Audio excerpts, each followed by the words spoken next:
안녕하십니까. 이어서 원주권 뉴스입니다. 강원도에서 사흘 연속 3,000명대 확진자가 발생한 가운데 오늘도 오후 4시까지 2,927명이 확진됐습니다.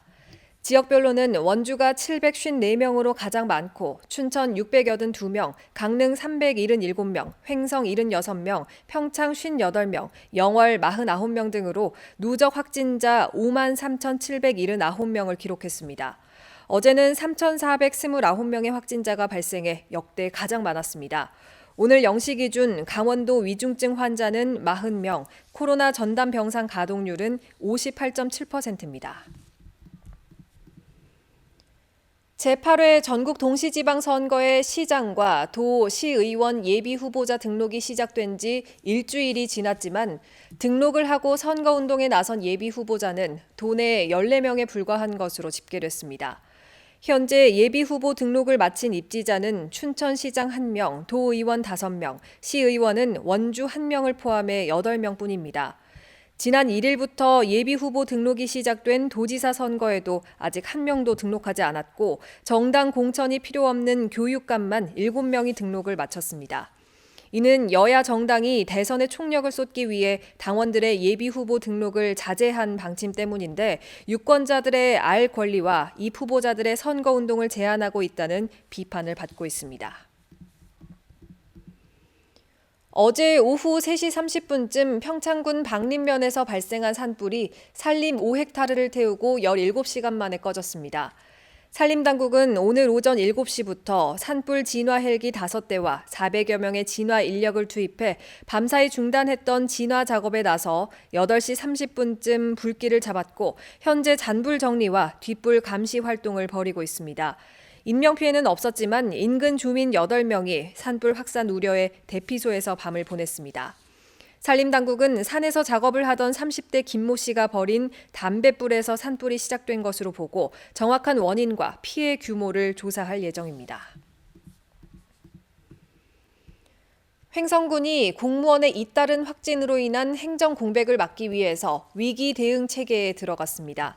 직원들의 재택근무와 시차 출퇴근 등 유연 근무를 확대하고 점심시간 시차제 운영, 대면 회의, 행사 등을 최소화하기로 했습니다. 또 팀 전체 격리 상황에서도 업무가 가능하도록 확장적으로 대직 체계를 마련하고 원격 근무를 활용해 업무 공백을 최소화할 방침입니다. 평창을 연고로 하는 K4 리그 평창 유나이티드 FC가 내일 시즌 홈 개막전을 치릅니다. 평창 유나이티드는 내일 오후 2시 진부 면민체육공원에서 충주 시민축구단을 상대로 K4 리그 34라운드 첫 홈경기에 나섭니다. 평창 유나이티드 FC는 지난해 3월에 창단된 신생 축구팀으로 지난 시즌 16개 팀 가운데 7위를 기록해 기분 좋은 신고식을 치렀고 올해는 4강을 목표로 하고 있습니다. 경기 관람은 좌석 간 거리 두기와 음식 섭취 금지 등 방역수칙 하에 진행되며 다음 홈 경기는 3월 20일 양평FC와의 경기가 예정돼 있습니다. 원주 지역 여성과 장애인, 청소년 관련 시민단체 6곳이 폭력 예방 등 인권 증진 활동에 협력하기로 했습니다. 원주 지역 여성민우회와 장애인 자립생활센터, 청소년 쉼터, 가정폭력 성폭력 상담소 등 6곳은 업무 협약을 맺고 올해 단체별 폭력 예방 캠페인에 함께하기로 했습니다. 이들 단체들은 오는 3월 7일 올해 처음으로 세계 여성 기념의 날과 참정권 확대 행사를 열고 투표 동료와 지방선거 대비 여성정책 현안 토론회를 열 계획입니다.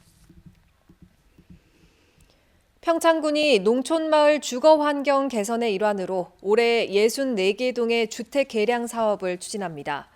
농촌 주택 개량 사업은 무주택자와 귀농 귀촌인 등에게 주택의 신축 또는 수선 비용을 최대 2억 원까지 저리로 융자해주는 사업으로 주택은 연면적 150제곱미터를 초과할 수 없고 취득세 280만 원 한도 내에서 감면 혜택과 지적 측량 수수료 30% 감면 혜택이 주어집니다. 평창군은 다음 달 10일까지 각 읍면사무소에서 신청을 받습니다. 원주시 학습관에서 다음 달 2일부터 찾아가는 평생학습 배달 강좌 수강 단체를 모집합니다. 찾아가는 평생학습 배달 강좌는 7명에서 10명의 시민이 학습 단체를 만들고 원하는 강좌와 장소를 신청하면 강사가 방문해 수업을 진행하는 교육 프로그램입니다. 요가와 서예, 공예, 통기타, 유튜브 제작 등의 강좌를 신청 가능하고 협의를 통해 원하는 강좌를 개설할 수도 있습니다. 15개 강좌를 선정해 운영할 계획이며 이 중 4개는 노인과 장애인 등 교육 취약계층에 우선 배정됩니다. 뉴스를 마칩니다. 고맙습니다.